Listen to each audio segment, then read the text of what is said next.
आज निरंतर तत्पर सामाजिक संगठन ने ज्ञापन दिया है, क्या है पूरा मामला? देखिए, आज निरंतर तत्पर सामाजिक संगठन के द्वारा इजराइल फिलिस्तीन जो गाजा का विवाद चल रहा है लंबे समय से, उसे लेकर ज्ञापन दिया है।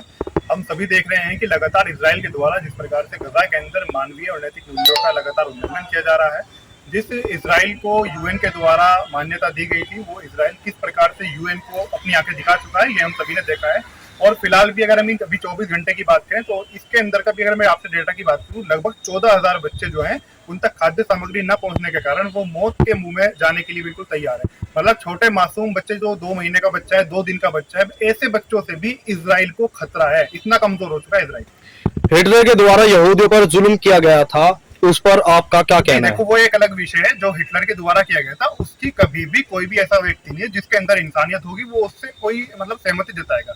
जिसकी उसकी जितनी निंदा की जाए वो कम है। बिल्कुल, इसलिए अफसोस तो सबसे बड़ा यही है ना कि हिटलर के द्वारा यहूदियों के ऊपर इतना ज्यादा जुल्म किया गया था, फिर भी मतलब जिन लोगों के ऊपर जुल्म किया गया वो उससे नहीं सीख रहे, बावजूद वो खुद यानी कि उसी प्रकार का उससे भी बड़ा जुल्म अब फिलहाल वो गजा के अंदर मासूमों के ऊपर लगातार कर रहे हैं। गाजा फिलिस्तीन इजराइल मामले का भविष्य किस प्रकार से देखते हैं आप? अभी जो आपने बात कही है कि भविष्य कैसे देखते हैं, जो हिटलर के द्वारा जो उनके ऊपर जो जुल्म किया गया था, देखिए वो पूरी तरीके से अकल्पनीय है। यानी कि उसकी निंदा पूरी तरीके से की जानी चाहिए और हर व्यक्ति करता भी है। और जहां तक कि इनके फ्यूचर की बात है तो लगातार अब आप एक चीज और देखिए, इसके अंदर डोनाल्ड ट्रंप जो है यानी कि अमेरिका जो है वो इजराइल का कंटिन्यू खड़ा है, उसको हथियार भी प्रोवाइड करा रहा है और साथ ही साथ इसके अलावा क्या कर रहा है, इसके अलावा आर्थिक रूप से भी उसकी सहायता कर रहा है। लेकिन डोनाल्ड ट्रंप खुद मान चुके हैं कि अब मानवीय सहायता जो है, खाद्य सामग्री वितरण की आवश्यकता है।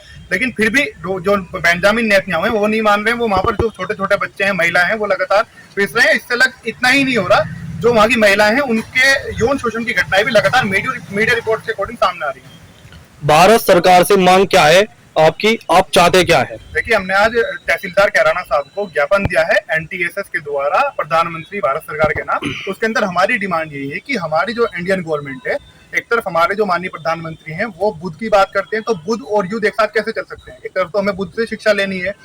भारत सरकार, हमारे जो राष्ट्रपिता रहे हैं महात्मा गांधी जी, या पूर्व में जो हमारे देश के स्वर्गीय माननीय प्रधानमंत्री रह चुके हैं स्वर्गीय अटल बिहारी वाजपेयी साहब, उन्होंने भी कहा था कि अरबों की जमीन इजराइल को खाली करनी पड़ेगी। यानी कि उन्होंने भी फिलिस्तीनियों के अधिकारों की बात की थी। एक तरफ भारत फिलिस्तीन के साथ, हमारे संबंध भारत फिलिस्तीन के पहले से अच्छे रहे हैं।